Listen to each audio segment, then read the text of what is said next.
hidden drawbacks of the Pomodoro Technique 20-10 study method. The Pomodoro Technique, especially the popular 20-minute study and 10-minute break model, is celebrated for helping many students balance focus and rest.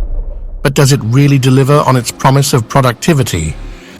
Today, we're diving into why this approach, while trendy, might not be the holy grail for effective studying that it's hyped up to be. Sit tight, because by the end, you'll be equipped with insights to optimize your study game better than ever. Let's talk about focus, real, immersive, in-the-zone focus. Ever start working on a difficult topic and it takes a while to feel like, okay, I've got this? That's deep work. It's the state that powers breakthroughs in learning. Now here's the kicker. With the Pomodoro Technique, just as your brain kicks into high gear, bam, time's up. The 10-minute break swoops in and snaps you out of that flow state.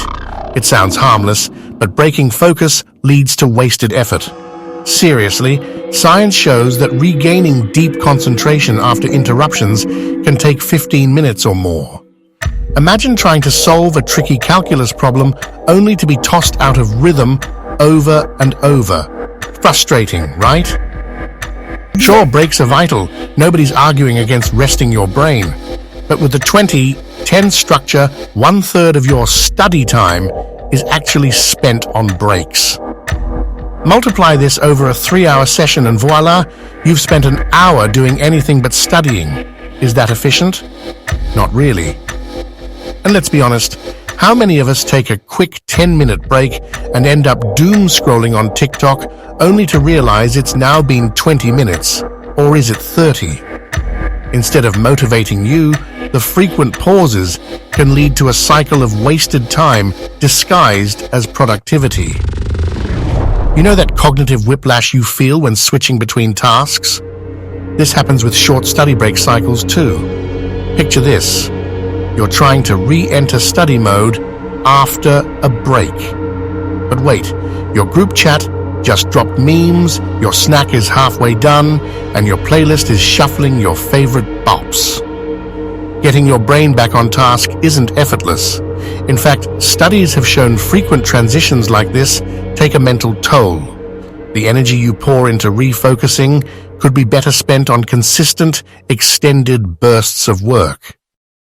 Oddly enough, the Pomodoro Technique can encourage procrastination. When your brain expects relaxation every 20 minutes, it naturally slacks off during study time. Why dive into a challenging math problem when you know a break is just around the corner? Over time, this repeated cycle creates a habit of putting minimal effort into those focused minutes. In other words, the mindset becomes, I'll just get through these 20 minutes. But that's not how optimization or real learning happens. Building mental endurance requires pushing through the hard stuff, not skipping it. Here's the kicker for anyone prepping for finals or tackling projects. Exams and real-world tasks don't work on a 20-10 schedule. College exams demand hours of relentless focus. Unless you've trained your brain to sustain attention, those 3-hour assessments can feel brutal. Similarly, in internships or future jobs, professional tasks often need extended mental effort.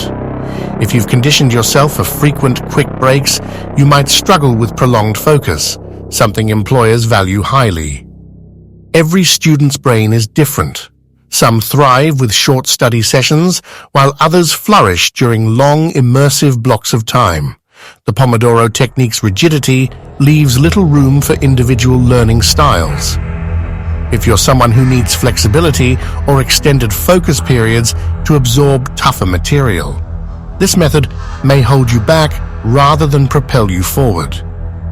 Alright, so the Pomodoro Technique isn't perfect, but what can you do instead? For starters, experiment. The key to study optimization is customizing your methods. Try a longer focus period, like 45 minutes of work followed by a 10-15-minute break. This is often called the 45-15 method. Alternatively, explore the 90-minute deep work approach for tackling complex subjects. And don't forget active recall. Whether through flashcards, practice problems, or teaching concepts aloud, it harnesses your brain's active engagement. The result? Maximum retention with minimal time wasted. At first glance, the Pomodoro technique feels approachable and effective.